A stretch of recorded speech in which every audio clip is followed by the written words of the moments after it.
ఉంటుంది కదా, ఆడికి వెళ్తున్నాము. సీతారామ జాతరలో ఏమేమి తిరుగుతున్నాము, ఏమేమి కొంటున్నాము అవన్నీ ఎక్స్ప్లోర్ చేసి చూపిస్తా. బై బై, సీతారామ జాతరలో కలుద్దాము. ఇప్పుడే ఆటోనైతే దిగినాము. ముందల జాతర అంతా చూద్దాము పోయి. ఆటో దిగినాం, ఇప్పుడే క్యాబ్లో వచ్చినాం అనమాట. ఎందుకు వచ్చినామంటే పండ్లు తీసుకొచ్చి ఇబ్బంది పడే బదులు అందుకే ఆటోలో వచ్చినాము. సీతారామ జాతరకు అయితే వచ్చేసినాము. ఇగో అసలు ఎవ్వరు లేనే లేరు. నేను ఎంత ఎక్స్పెక్ట్ చేసినో ఎంతమంది ఉంటారని చెప్పి ఎవ్వరు లేరు, ఖాళీగా ఉంది. మరి గుడి దగ్గర ఎట్లుందో తెలియదు. ఇగో మా చిన్నామెను అయితే నడవదు అస్సలు. ఇగో వాళ్ళ డాడీ ఎత్తుకొని నడుస్తాడు. ఇది చూడండి ఒకసారి, ఏమన్నా అంటే కాళ్ళు నొప్పులు వేస్తున్నాయి అంటది. మా చిట్టి తల్లి కాళ్ళు నొప్పులు వేస్తున్నాయి అని చెప్పి చెప్తుంది. బ్రెడ్ ఆమ్లెట్ వేస్తారు ఇక్కడ. ఏమో బెల్టులు, ఇగో ఇప్పుడే ట్రెండింగ్ అయిన ఈ క్యాపులు అయితే ఇవి. మా వాళ్ళు అయితే పోతూనే ఉన్నారు. చెరుకు రసం అమ్ముతుర్రీడ. నేను కూడా తింటా. ఏడికని వస్తే బయట తినాలనిపిస్తుంది మొత్తం. దోశలు కూడా అమ్ముతుర్రీడ జాతరలా, 15 రూపాయలంట. చిన్న చిన్న బ్యాగులు, చెప్పులు. నేను ఫస్ట్ చూసి ఎవ్వరు లేరనుకున్నా, కానీ చాలా మందే ఉన్నారు. చూపిస్తారు క్రౌడ్ ఎంత ఉందో. చాలా క్రౌడ్ ఉంది, చాలా మంది ఉన్నారు. అసలు నడుస్తుంటే కూడా నడవనిస్తలేరు ముందుట్లో.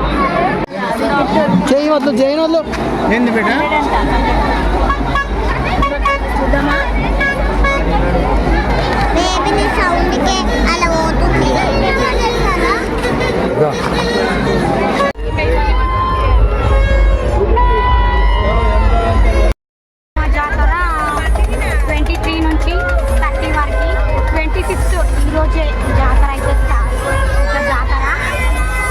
నేనైతే ఒక గొలుసు తీసుకున్నా, ఇంకా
బాగున్నాయి. ఇవైతే ఇంట్లో పెట్టుకుంటే బాగుంటుంది.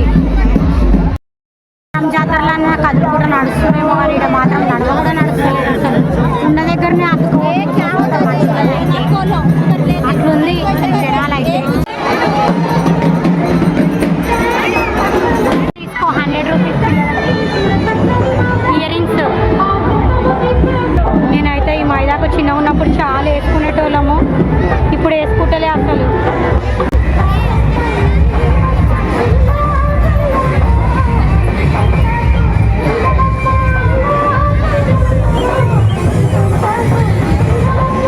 ఇప్పుడే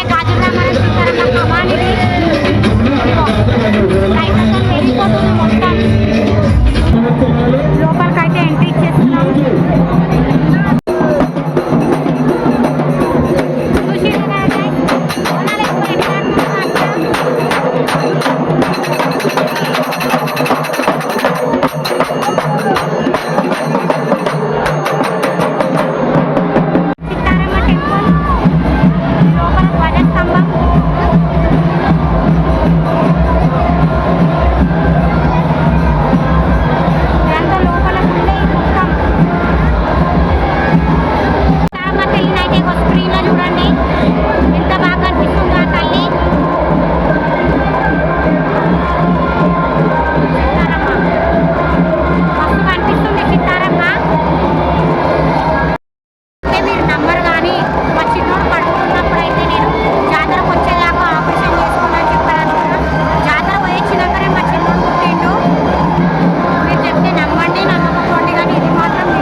వెళ్తున్నాం లోపలికి దేవుడి దగ్గరికి అయితే.